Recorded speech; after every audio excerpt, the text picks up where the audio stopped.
Intentar mantener el oficio, la tradición, lo heredado por parte de las familias y de aquellos que vinieron antes, y conjugar todo esto con la apertura a nuevos caminos desde el punto de vista artístico.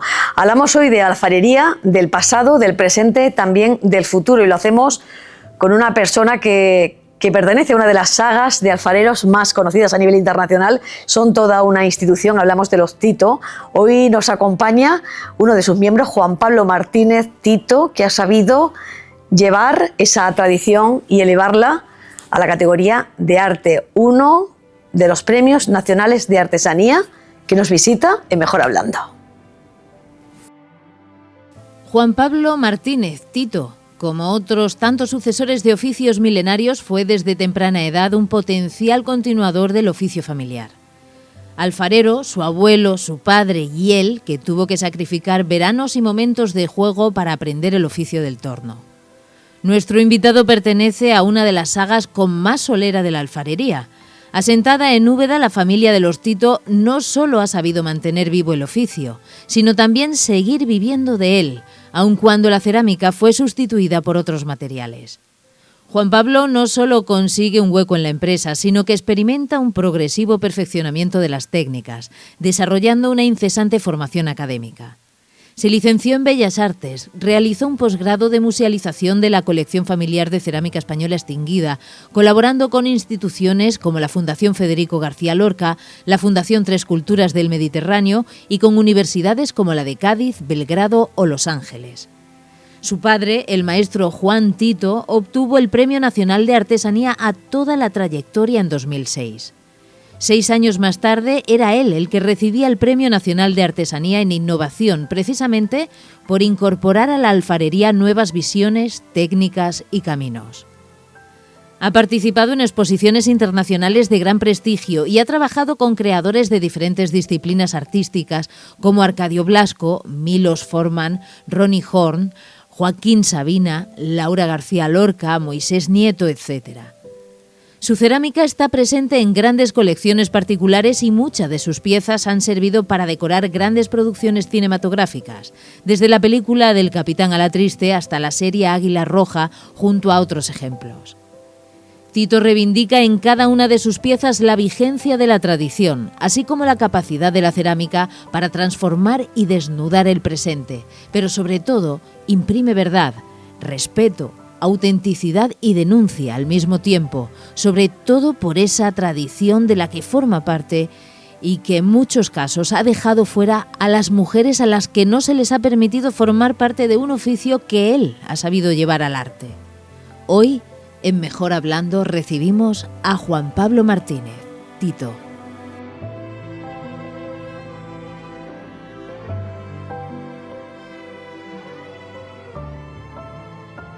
Juan Pablo Martínez, ¿cómo estás? Muy bien, Victoria. Un poco nervioso de enfrentarme a tu sagacidad, pero vamos, creo que va a ser una charla entre amigos.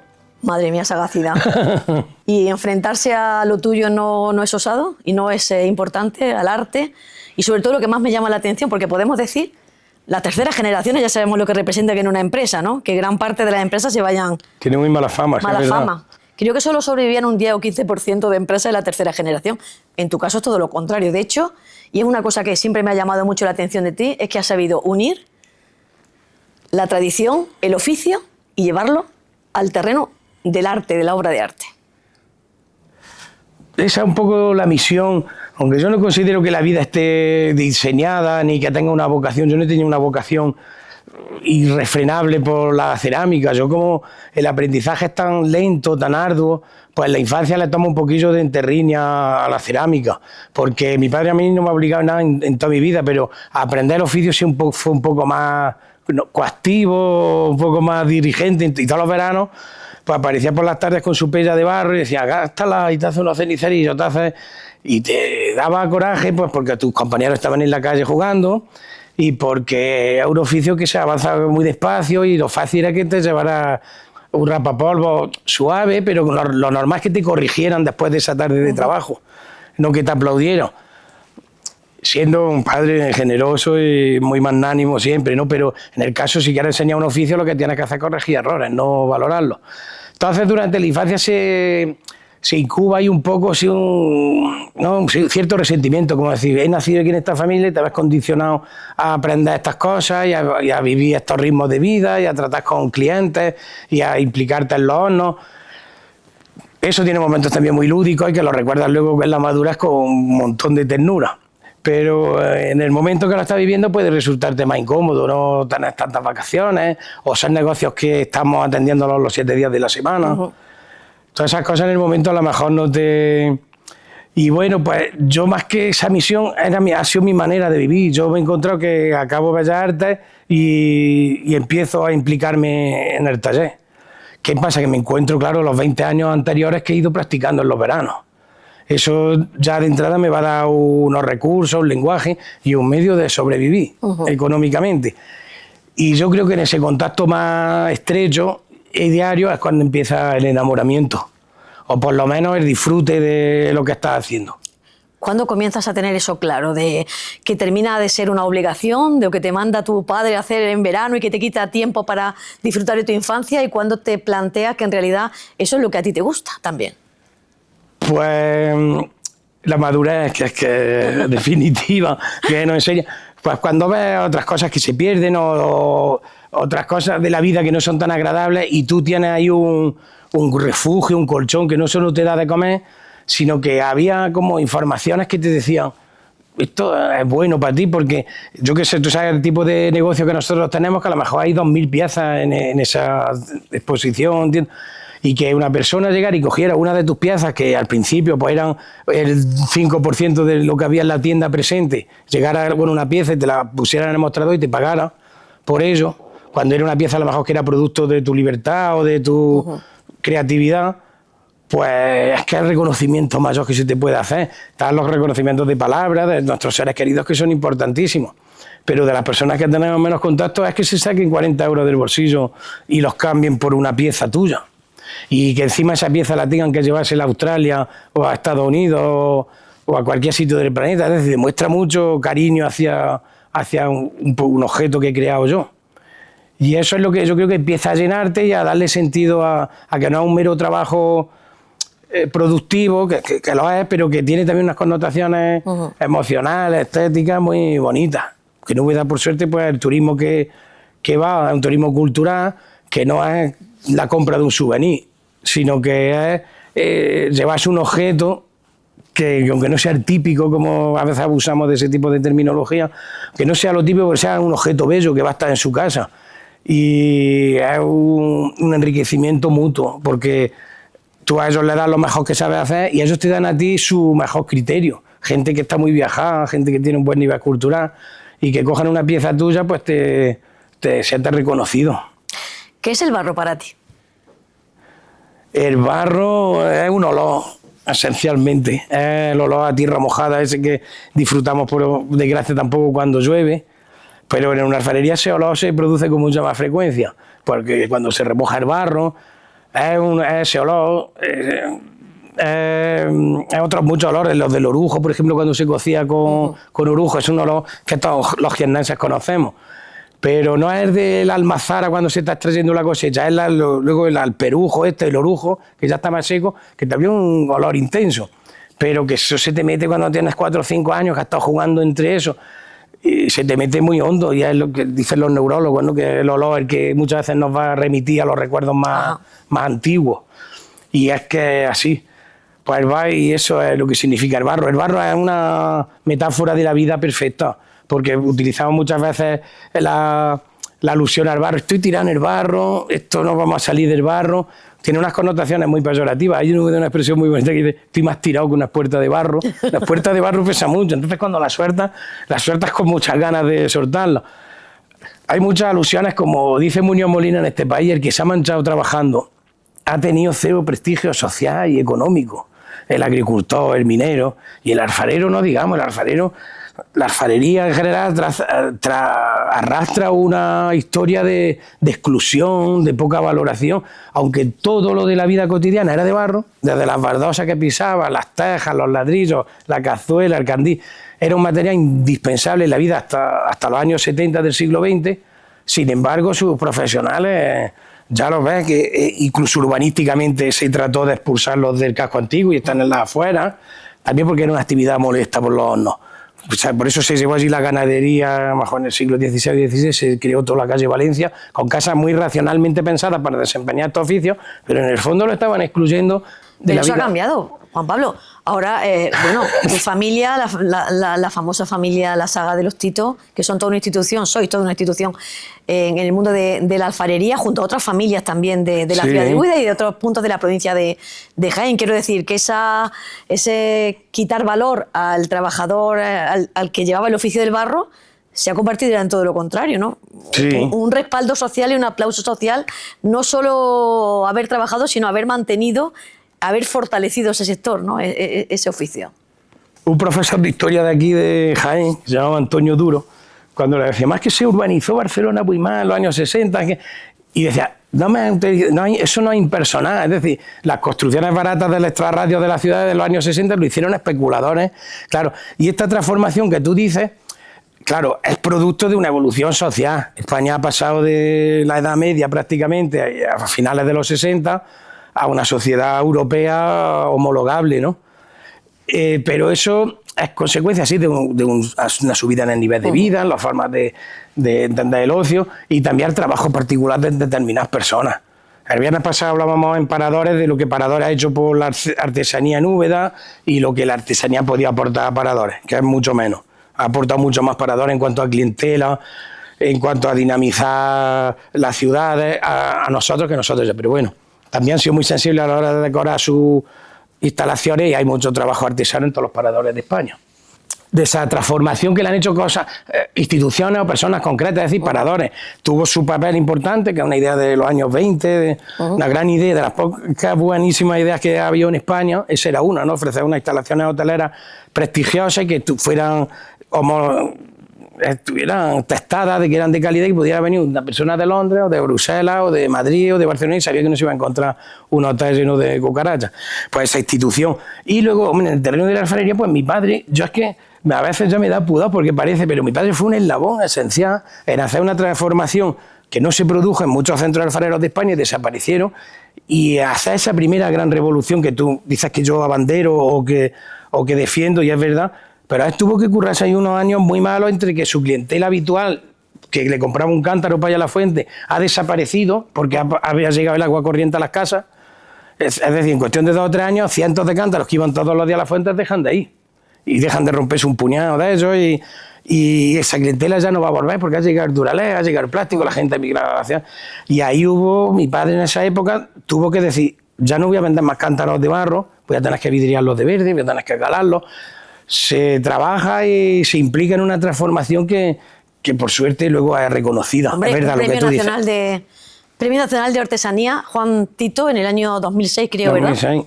¿Cómo te sientes tú el día que se confirma que tu padre es un Premio Nacional de Artesanía? ¿Es de alguna manera un respaldo a él y a tantos como él, de la familia y de otras familias que han llevado abanderado el oficio de la artesanía, en este caso del barro, ¿no? Pues... es tan complejo, o sea, es que yo en mi entorno, el único premio nacional que se conociera era Antero Guardia, que era del teatro de Úbeda. ¿Productor de teatro en Úbeda? Y bueno, eso sonaba, lo que pasa es que la palabra nacional para mi generación, y si somos personas un poco comprometidas, pues Organización Nacional de Ciegos, todo lo que se llevaba nacional tenía un matiz un poco posguerra. Pero bueno, este premio de mi padre fue el primero ya de una España democrática, con unos... pasos en la selección de ese premio, en la conquista de ese premio, completamente transparentes, completamente comprobables, que eso había sido un concurso justo y democrático. ¿Por qué? Porque también mi padre tenía premios nacionales de los años 70, que yo nunca he metido en los currículos, porque son premios nacionales los que no se pudieron presentar todos los alfareros y alfareras represaliadas de este país. Luego, para mí esos premios no tenían el mismo valor. Ahora por lo que decías, cómo lo percibes. Yo estuve muy implicado en la realización de ese proyecto, tuvo mucho peso lo que ya habíamos hecho para cine, ahora que hablábamos al principio. Entonces era un poco, sí, reconocer la tarea personal de mi padre, pero era en el fondo un premio para todos.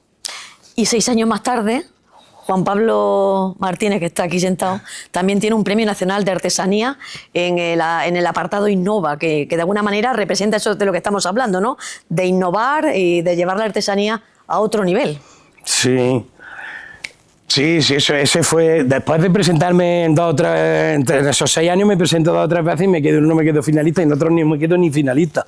Que eso es lo bueno que tienen también un poco los concursos, que te dan un baño, el baño este que se da, el Wyoming de realidad, a ti te lo dan de humildad. Cuando en el premio Loewe, por ejemplo, ahora mismo, que después del premio nacional quizás sea el premio que todos deseamos, por el importe económico que tiene y porque te resitúa internacionalmente. Premio con 50.000 euros de dotación y que se presentan proyectos de todo el planeta. Y el jurado, pues la directora del Museo de Arte de Nueva York, de Tokio, un nivelazo. Y ahí pues yo sigo presentándome y no paso ni siquiera de los 300, 400, 500 proyectos que se presentan, pasan 30 a la final, 30 finalistas que ya hacen una exposición. Bueno, pues yo no he pasado ningún año en estos últimos 7 o 8 años, me he presentado con Belli, me he presentado con Mozart Base, me he presentado solo.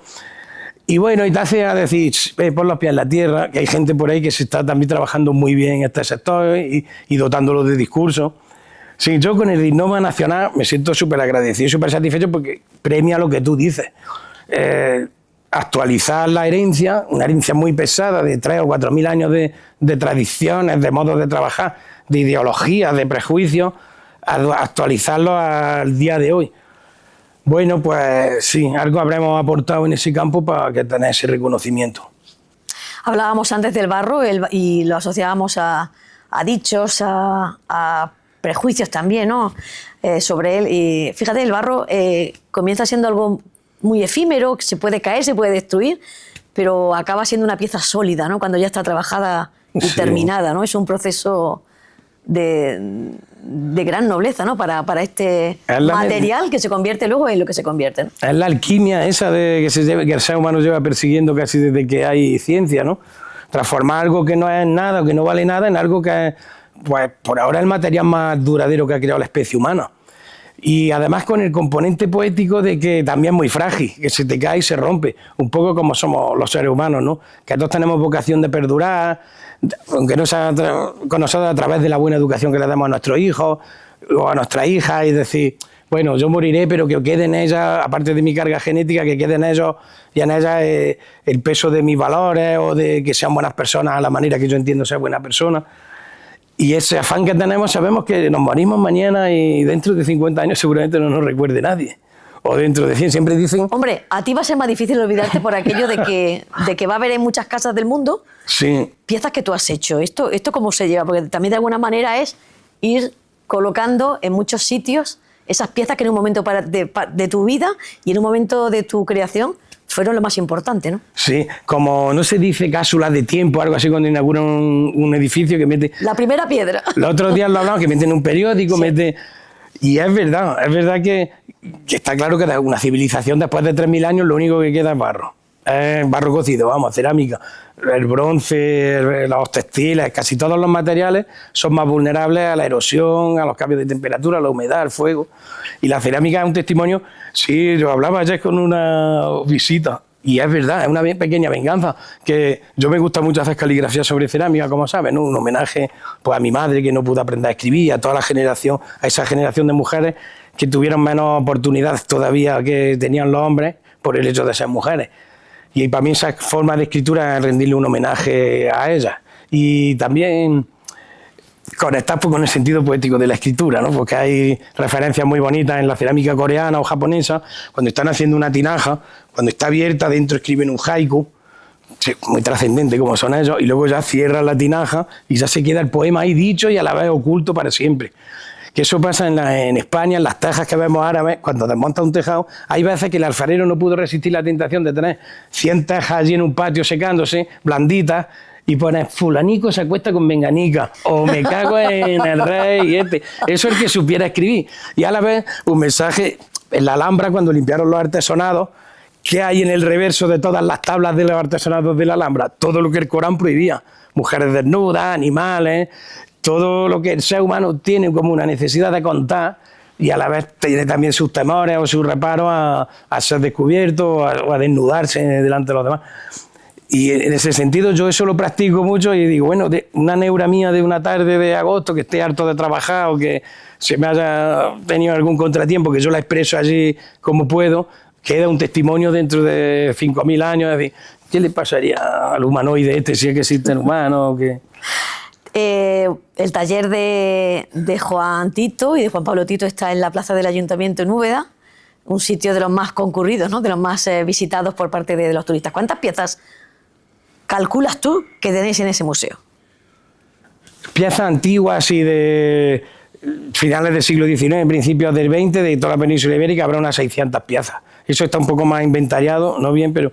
Y luego de producción nuestra, pues seguramente que hay lo mismo, es decir, que haya 2.000, 3.000 piezas en el taller es facilísimo. Deberían estar mejor expuestas. Tú sabes que todas esas piezas fueron museos en los bajos del Ayuntamiento de Úbeda durante 12 años, con unos criterios museográficos muy rigurosos, por provincias, por uso, y en fin, se malogró y sería un atractivo interesantísimo para el visitante de Úbeda que quiere cultura, quiere museos, quiere monumentos. Por allá habrá pasado lo más grande, ¿no? Bueno, Recuérdanos. han pasado muchas épocas muy bonitas. Claro, toda la transición... Y personajes muy significativos, ¿no? De la sociedad, no solo española. Sí, es que es lo que yo un poco siempre explico en esa transición que me había explicado un poco de mi padre de los años que ya no tenía su clientela y todavía no habían aparecido. Ahí empiezan a aparecer los progres que han hecho la transición, que han estado en la clandestinidad y que van a tomar poder a partir del 75, 76. Para toda esa generación de políticos, de funcionarios, de responsables públicos, de simples trabajadores, era muy simbólico pues tener Guernica en su casa, en una pared, y todavía regalar artesanía como una herencia de la institución libre de enseñanza, como de todos esos sueños republicanos de una España que fuera Suecia o Noruega. Pues ahí estaba y todavía el Corte Inglés tenía una sección de artesanía. En Madrid había muchas tiendas de artesanía porque estaba bien visto que en tu cumpleaños, en tu santo, te regaláramos un cántaro de Zamora hecho por mujeres o de Canarias. Eso luego va a ir cambiando. Pero en esos momentos, claro que Tito se convierte en un referente a nivel nacional. Entre que era una familia que daba el estereotipo, no de San José artesano, sino de un artesano un poco más inquieto, más comprometido socialmente. Claro, eso hace que pasen por ahí un montón de dirigentes políticos, pero muchas veces de manera natural, y otras veces bajo de una manera un poco más electoralista o que venían de campaña. Pero claro que hay visitas, yo qué sé, don Alonso Zamora Vicente, por ejemplo, fue secretario perpetuo de la Real Academia de la Lengua. Perpetua es que era hasta que se muriera. Una persona que ha sido una institución en los ordenamientos de diccionarios, un intelectual de una talla. El tío vivía don Alonso Zamora Vicente vivía en el edificio donde está la Real Academia de la Lengua Española. Por ser secretario perpetuo tenía allí su vivienda. Pues yo eso, por ejemplo, verlo de chico, ver esa biblioteca, ver el clima que se respiraba en esas casas, tío, que tenían un salón, en una dicen, esa mesa es para los diccionarios, esta mesa es para mi obra literaria personal, esta es para corregir, yo qué sé, un ambiente que pienso que puede ser una excelente influencia para un crío. Ver tu vida cotidiana en tu casa, en tu pueblo, pegarte pedras con los vecinos, que era lo que se jugaba, y por otro lado tener un contacto también con esa intelectualidad, que es que era lo más granado del país. Gracias a don Alonso, por ejemplo, hay terminología de instrumentos que utilizamos nosotros en la alfarería, como la laría, que no estaban recogidos ni siquiera en el diccionario y están recogidos gracias a la sensibilidad de ese hombre. Literalmente, el objeto que en Úbeda se utiliza para retornear las piezas, que es alaría, una palabra que se hubiera perdido para siempre, pues gracias a que gente tenía un oído para... Gente, en fin, que a mí por lo menos me transmitió la importancia del saber de mi madre, de mi padre, de cualquier agricultor, de cualquier persona de mi entorno, tenía una historia que contar y un lenguaje que estaba cargado de emociones, de historias, de traumas, de alegría. Eso es, yo creo, donde a mí se me pega un poco. ¿Quién ha pasado por ahí últimamente? Rostros conocidos que han pasado por el alfarería. Últimamente el de la editorial Ciruela, Jacobo Stewart. Es que tiene tantos apellidos. Bueno, el hijo de la duquesa de Alba, el que yo considero más laborioso, por lo menos ha tenido su editorial. Ciruela la vendió ya y ahora tiene Atalanta o algo así.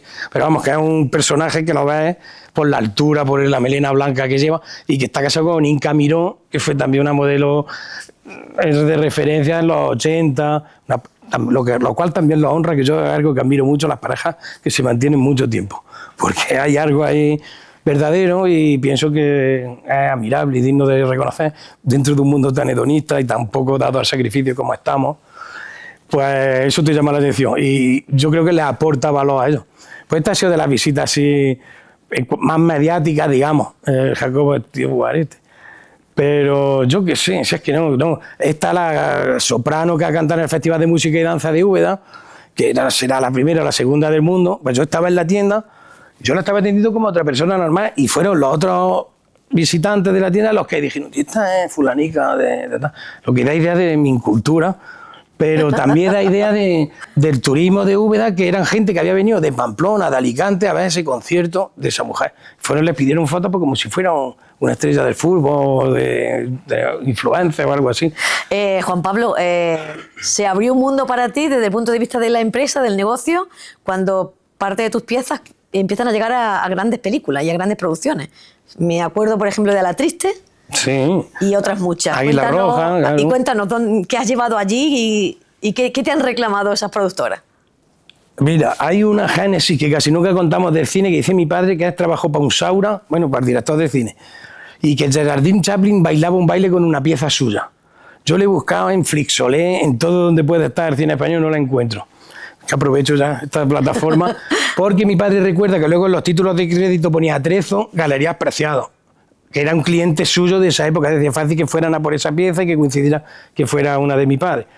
Pues desde ahí ya, pues Carmen de Vicente Aranda se hizo, ya después de, digamos, de esa época, que eso serían los años 60 o 70. Ya después de eso, pues ya empezamos con Carmen de Vicente Aranda, que sería en torno al 2000 o por ahí, y luego ya, pues bueno, A la Triste, que fue un hito, porque fue una producción muy sonada, muy promocionada. Águila Roja, las 7 temporadas. A nivel empresarial, no es por quitarme importancia ni nada de eso, pero no estamos aprendiendo a gestionar eso bien hasta ahora. A nivel de comunicación creo que no lo hemos hecho mal. Por lo menos sacar nuestras noticias de prensa. Tito colabora con Enrique Urbizu, colabora con... Pero a nivel empresarial pues hemos sido muy novatos en el aspecto, pues por el hecho de con una Águila Roja, como era para salir en televisión española, y era, pues, digamos que te ciega o que le ves más la rentabilidad de fama o de comunicación que económica. Entonces, lo de Águila Roja, por ejemplo, las 7 temporadas, todas las piezas eran cedidas. Hombre, ya casi todo el mundo del sector sabe que si se busca una pieza de cerámica o de época, donde hay que ir, entre otros sitios, es a Tito, ¿no? Hay más talleres en España que han colaborado, pero es verdad que sí. Este es uno de ellos de referencia. Sí, en estos años también porque no hemos fallado, también parte por lo que tú dices del fondo de armario que tenemos de tantas piezas antiguas, que a veces tú una ambientación no quieres una pieza hecha por nosotros. Y esa fue, por ejemplo, en Rosa y Negro, la del director de Los Chicos del Coro, que se rodó casi toda en Baeza. Ajá. Pues esa era de un sastre francés que viene a la corte española, entonces la corte francesa es rosa y es mucho más alegre, más viva, y en la corte española pues por pocas lo queman. La Inquisición porque era muy extravagante, y en esa fueron casi todas piezas antiguas lo que se cedieron. Pero bueno, en todo caso que tenemos, claro, la capacidad de respuesta en días como muchas veces necesitan eso. A veces hay planes de rodaje más meditados, que es lo suyo. Pero hay veces que tienes que rellenar. Ahora tenemos en Movistar Plus una de Maribel Verdú, que es Cuando nadie nos ve, de Enrique Urbizu. Pues bueno, pues ahí había que recrear una casa andaluza. Y bueno, pues de lo que tiramos, de piezas antiguas, de piezas nuevas. En fin, que saben que hay donde jugar, que llegan esto, y en 2 o 3 días pues lo tienen en donde esté. Esta la tuve que llevar a Toledo, por ejemplo. Pues que era donde estaba la casa, donde estaban rodando todos los interiores de Maribel Verdú. En fin, que sí, a mí es un mundo que me apasiona porque el cine me encanta. ¿Tienes algún encargo ahora, Juan Pablo?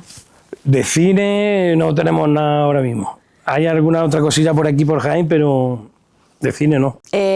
No sé yo si tener el apellido Tito obviamente ayuda, te mete en el oficio y el recibir la enseñanza de grandes como tu padre, pero también entiendo que pesa por la responsabilidad, ¿no?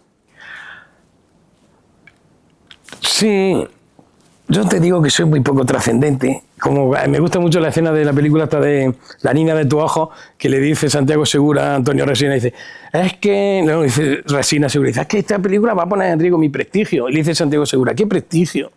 ¿No? Como diciendo que sí, que bueno, como decían los hermanos Manos, dicen, haciendo de la nada hemos alcanzado la más alta cima de la miseria.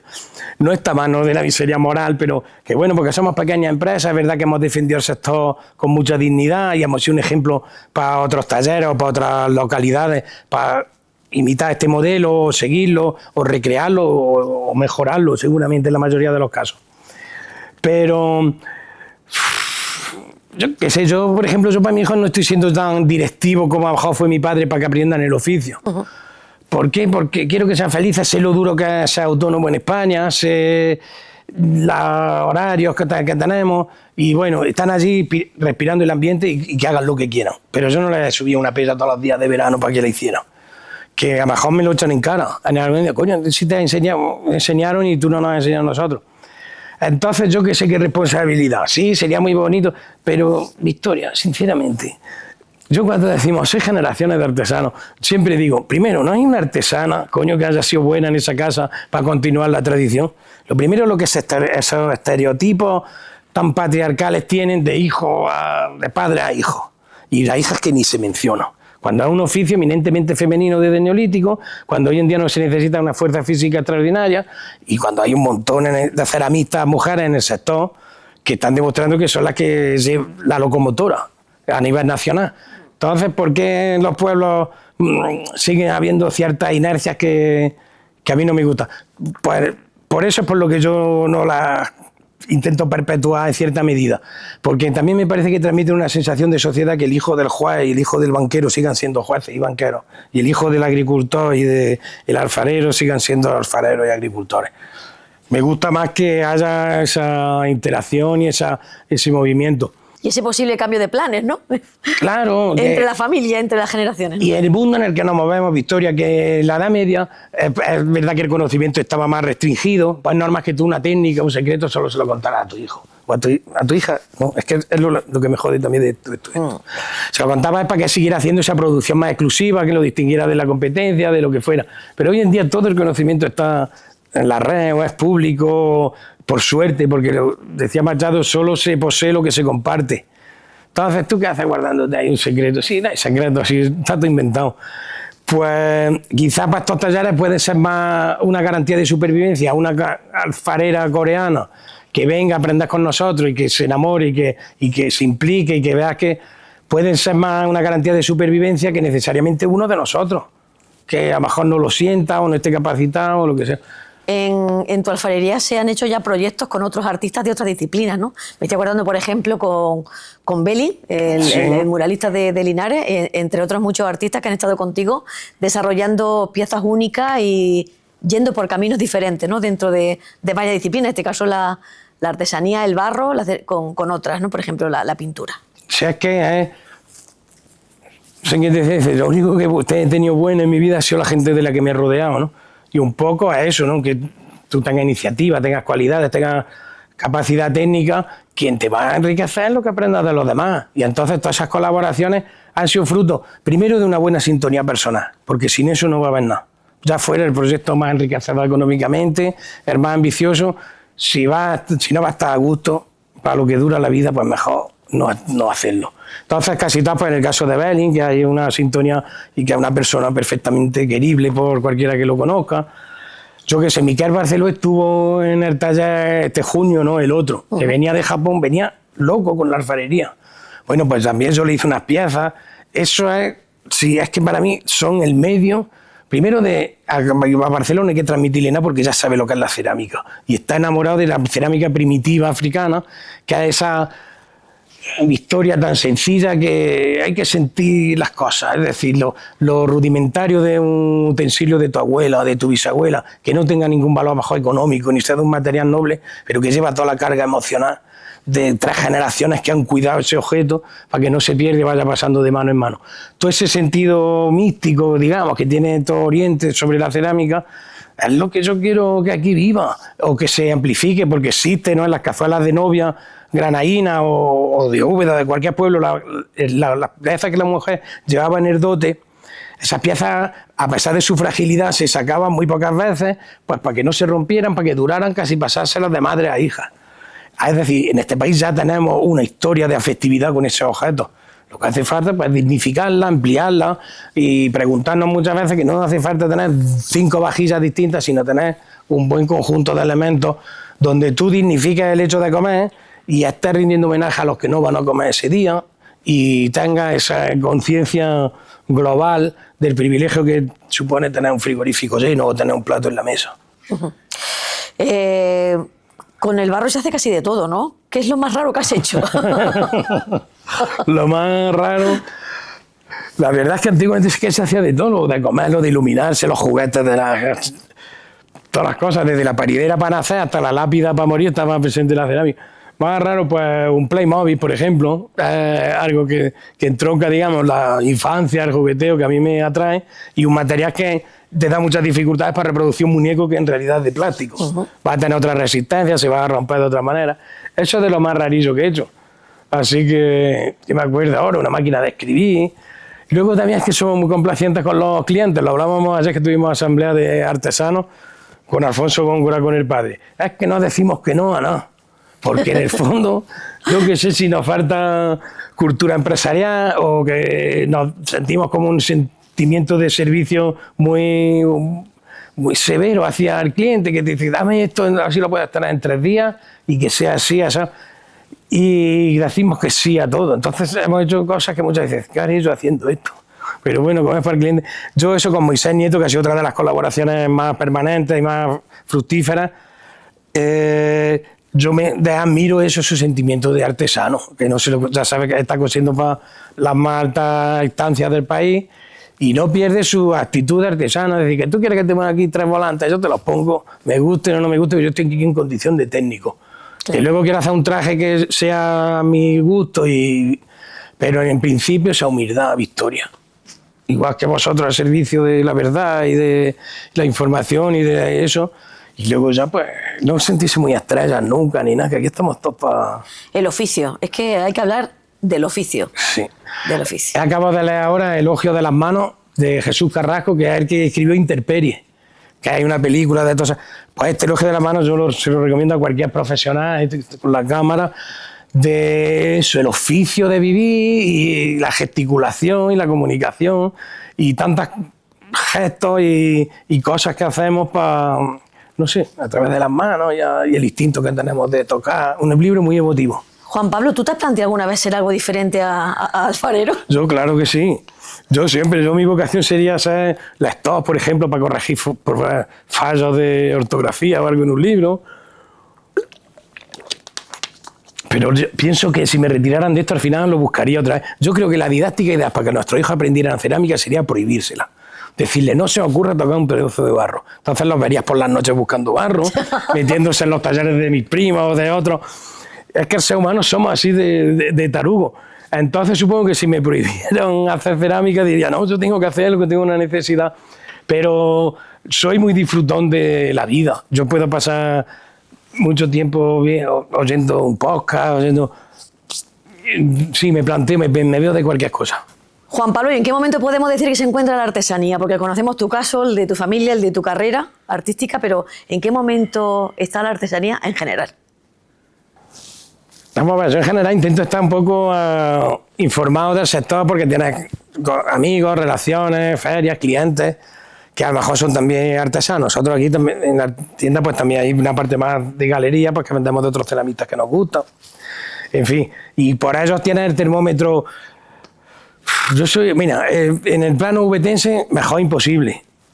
Hay unos talleres muy activos, con una media de edad que ha bajado gracias pues, a Alfonso Góngora hijo, a mi sobrino, como se diga, de mi primo Juan Pablillo, en fin, que hay movimiento y ves que la gente joven que se está formando, que es lo que yo quiero, entre gente que tenga una formación tradicional y además tenga una visión externa, que haya estudiado en otro sitio, que haya viajado y que es lo que va a enriquecer esto.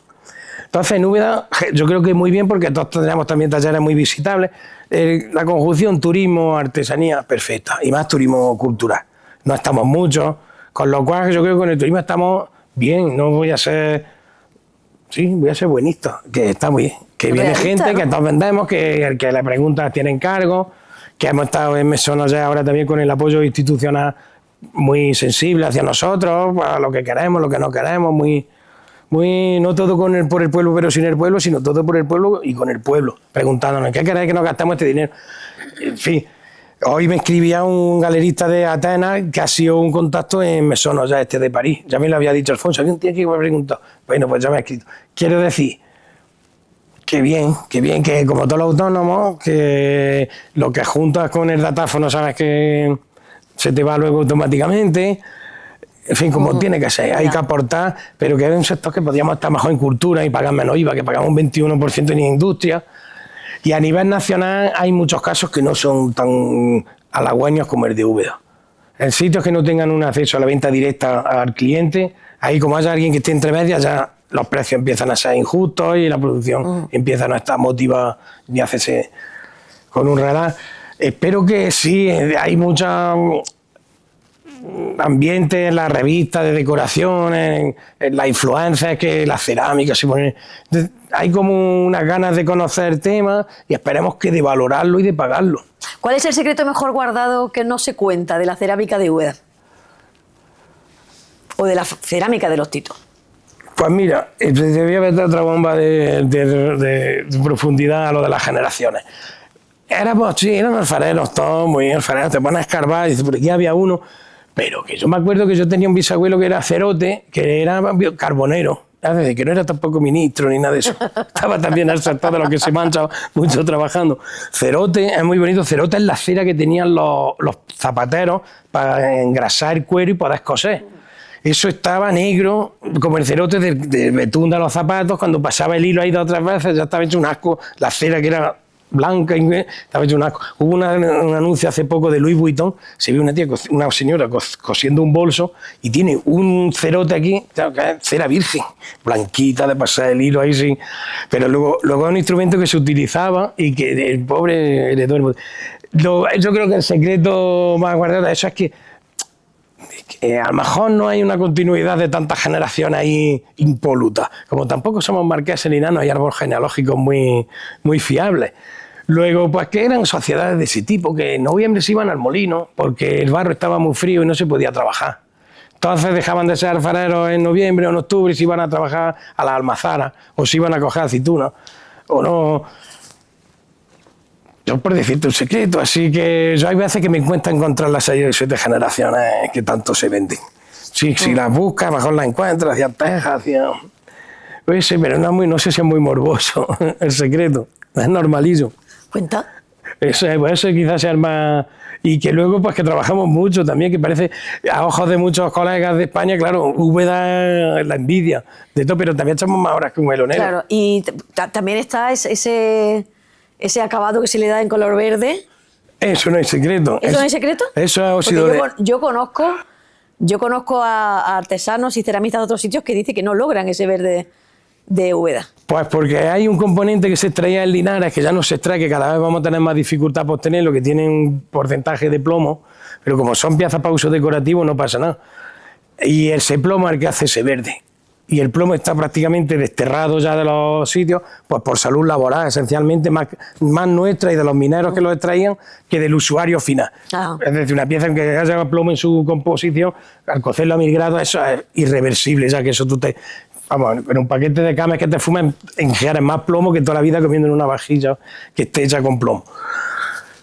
Pero eso quizás lo que le da es que es como el vino, te bajas sidra de Asturias y cuando bajas a pasar el puerto de Pajares ya sabes la sidra a hierro, ya no es sidra asturiana, ya se ha descompuesto. Y aquí pues supongo que influirá la climatología, el barro, pero vamos que yo creo que no es un secreto, aunque bien guardado. Un buen alfarero, un buen ceramita lo saca.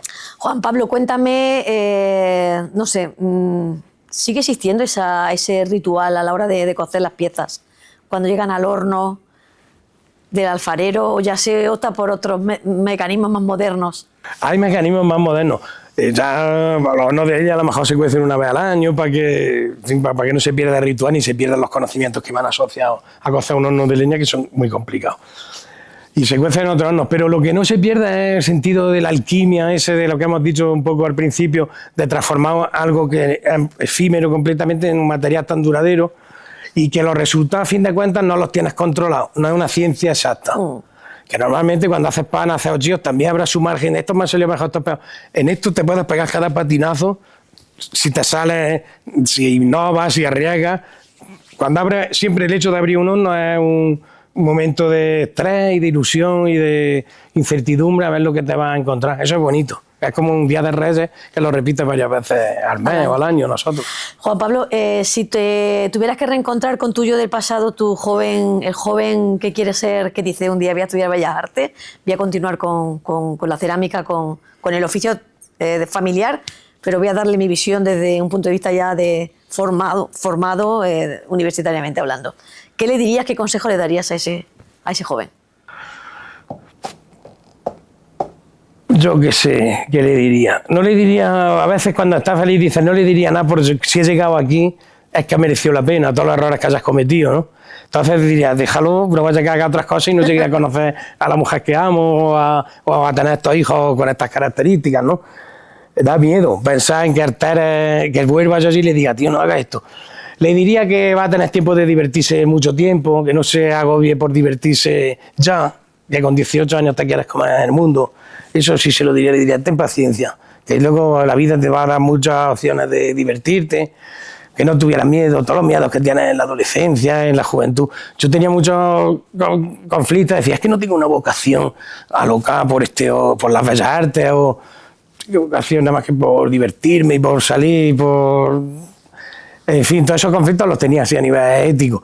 Pues le diría, no te preocupes, que todo va a salir bien. ¿Qué noticias has escuchado últimamente que te hayan devuelto la esperanza en la humanidad? Cuando empiezan los cursos me emociono mucho. Ahora ya no tengo chiquillos en la guardería ni nada, pero es un periodo que hemos vivido juntos. Cuando los ves que llegan por primera vez a clase, ahora cuando empieza el curso, cuando vuelven, sobre todo cuando te ven que parece que han visto a Dios, eso te devuelve la esperanza y que todo tiene sentido. Volver a darle a un ser humano la oportunidad de vivir lo que tú has vivido, todo eso. Eso, fue el principio de curso. Eso es lo que me la devuelve. No nos vamos a poner muy políticos. Eso es un poco el empezar todo de nuevo, ¿no? Sí. Esa ilusión, no perder la mirada esa infantil de decir, todo puede ser distinto hoy, todo puede... Esa capacidad esa resiliencia, como dicen ahora, que tienen, ¿no? El olor a libros, que significa la novedad, ¿no? Lo nuevo, el camino que hay que hacer. Los cuadernos para empezar, exactamente, sí. ¿Y lo que has visto últimamente que te quita toda la esperanza? O sea, es que lo tenemos muy fácil. Con gafas supongo que estará haciendo una respuesta universal. Es que me encanta la información y no pongo telediario últimamente porque eso es muy duro. Entonces, pues creo que lo que está pasando ahí, tranquilamente, que son niños como los nuestros, mujeres como las nuestras, personas como nosotros, y estamos aquí arrascándonos, dándonos los golpecillos de pecho cuando nos da la culpa, y al día siguiente pues seguir con la dinámica y... En fin, eso, ese tipo de genocidio, de injusticia, que este no es único, que lleva décadas produciéndose en África y en otras partes del mundo. Pero en fin, yo creo que por primera vez en la historia de la humanidad lo sabemos. Digamos desde el siglo XX para acá, por primera vez tenemos conciencia de lo que está pasando en cualquier sitio y estábamos echando una concha de dureza muy grave, que la tengamos, ya no sensibilizarnos, no movilizarnos por casi nada. Bueno, tenemos la costumbre, como sabes, de dejarnos preguntas de entrevistado a entrevistado, y antes que tú pasó por aquí Pedro Sánchez Rovira, jefe del Servicio de Oncología del Hospital Universitario de Jaén, y nos dejaba esta pregunta.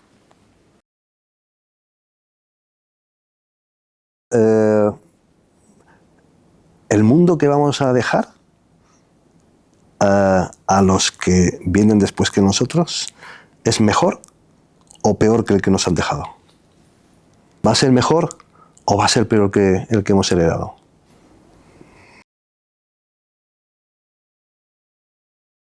Juan Pablo, ¿qué le decimos al futuro, ¿no? Yo creo que sí le vamos a dejar un mundo mejor, ¿eh? Aunque ahora mismo el panorama sea muy triste, de dirigentes a nivel internacional, mucha guerra y mucha angustia, pero yo creo que cada generación, los avances que hemos tenido en ciencia, si hemos aprendido a respetar derechos, si se han ganado derechos, si no globalmente, seguro que en países como España había un salto inmenso en cuanto a derechos, igualdad, integración. Yo creo que sí, que hay una mayoría de seres humanos que nos levantamos todas las mañanas para hacer un poco mejor el mundo, para ceder el paso en una rotonda, para encender el intermitente, que eso ya es mejorarlo. Y a niveles de cuestiones más importantes, creo que estructuralmente también hemos avanzado. Se ha juzgado a criminales de guerra y en ciencia se ha avanzado. Si hemos conseguido superar 3 enfermedades o alargar la vida de esos pacientes, ya es un mundo mejor. que el que tuvieron nuestros padres. Bueno, Juan Pablo, ¿qué pregunta le dejamos para la próxima persona a la que entrevistemos? Pues ya que hemos estado nosotros aquí al borde de las lágrimas hace un rato, pues ¿cuándo ha sido la última vez que has llorado y por qué? ¿Y tú? Pues yo casi la última vez aquí. ¿Has visto a...? No sé en qué momento ha sido, al acordarme de... Del inicio del curso, de los pequeños. La nostalgia me puede dar sentimiento más... Luego también la injusticia con la biología, cuando veo alguna diversidad funcional y todo eso, es otra cosa de chico, no puedo. Me domina la injusticia de porque ellos sí y tú no. Luego todos tenemos nuestras discapacidades, pero cuando son muy evidentes la vayan a usar inocente en un chiquillo, tío, es que han tenido que nacer... Han tenido que nacer, por supuesto, eso no lo estoy poniendo en duda en absoluto. Quiero decir que porque ha tenido que nacer si hay una justicia divina o hay un Dios todopoderoso, ¿cómo permite esto? Eso lo decía Sartre, ¿no? Hay una historia muy bonita de dos frailes que están en un poblado en África y sale uno con un bebé muerto en los brazos y le dice al otro, ¿dónde está Dios? Claro, tiene una crisis de fe, de ver que no ha podido salvar al chiquillo. Y el otro le dice, Dios lo tiene entre tus brazos. Es decir, luego la fe la puedes enfocar de cualquier manera. Es decir, si quieres salvar, no has salvado a ese, salva al próximo, sigue aquí salvando chiquillos, no te venga abajo porque se te ha muerto ese. Esto no sé por qué lo estamos diciendo. ¿Qué no harías, qué no volverías a repetir en la vida? Hacer daño a los demás, a quien me ha querido. Hacer daño. Pues, normalmente, a lo mejor no es por maldad, si los seres humanos... O yo no hacer daño por pereza, por comodidad, por cobardía. No haces daño. Eso es lo que más te puede pesar. Juan Pablo, muchas gracias por haber estado aquí, compartiendo tu experiencia, tu vida, tu realidad, tus deseos, tus limitaciones, tu esperanza. Y nos ha encantado conocerte un poquito más y conocer lo que hay detrás de ese gran artista, ¿no? Desde... con las manos moldeando el barro, pero también dejar el mundo algo mejor y algo más bonito, también en eso tiene mucho que ver el arte, ¿no? Claro, ya que hay cosas que no podemos evitar, la muerte, la enfermedad, por lo menos compensar con otras cosas hermosas, que sean sencillas, sean humildes, pero que le den un poco de sal a este valle de lágrimas, que no es tan valle de lágrimas, pero en fin, que sí, aportar algo bueno. Muchas gracias a ti por todo, he estado comodísimo. Muchas gracias. Gracias.